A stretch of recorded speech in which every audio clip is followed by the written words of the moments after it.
Сонымен құрметті жас дос, мен сізге жаңа тақырыпты бастайын деп отырғандығымды тақтадағы картадан байқасаңыз болады.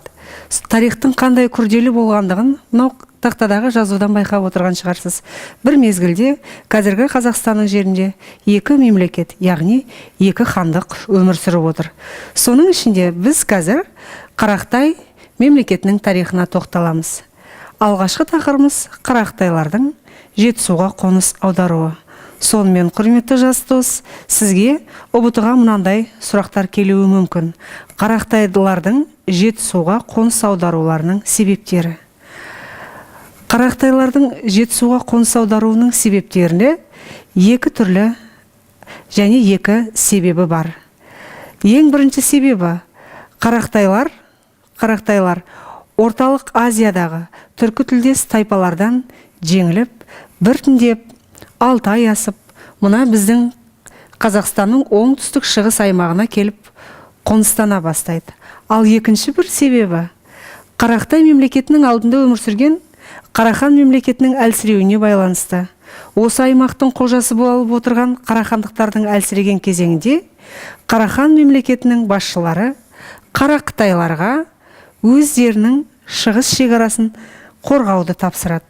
Бірақ олар осы қызметтері үшін, құрметті жас дос, зейініңізді аударыңыз, Қарақтайлар қарахандықтардан шығыс шекарасын қорғағаны үшін, қызметтері үшін тиісті ақыларын алып, сыйлықтар алып және үлесті жер алып отырған болатын. Қарақтайлар кейбір деректерде мынау орталық Азияны мекендеген, яғни солтүстік Монғолия, солтүстік Қытай, көңіліңізді бөліңіз, Манчжурия, Уссури өлкесін мекендеген ежелгі тайпалар. Сонымен Қарақтайлар ежелде қай жерлерді мекендеді деген сұрақ келген жағдайда, сіздің жауабыңыз мынау болу керек: орталық Азия немесе солтүстік Монғолия, солтүстік Қытай, Манчжурия, Уссури өлкесі. Қарақтайларды көптеген жазба деректерде қидан тайпалар дегенде атауы бар.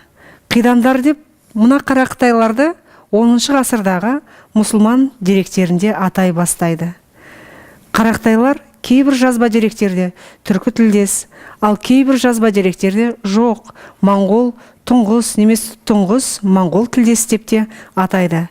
Қалай болмасын, осы 1125-1212 жылдар аралығында Қазақстанның оңтүстік шығыс аймағы мен оңтүстік аймағын алып жатқан мемлекет Қарақтай мемлекеті болады. Ал Қарақтай мемлекеті қай мемлекеттің орнына келді дейтін болсақ, Қарахан мемлекетінің шығыс хандығының жерінде құрылған және өмір сүрген мемлекет болатын.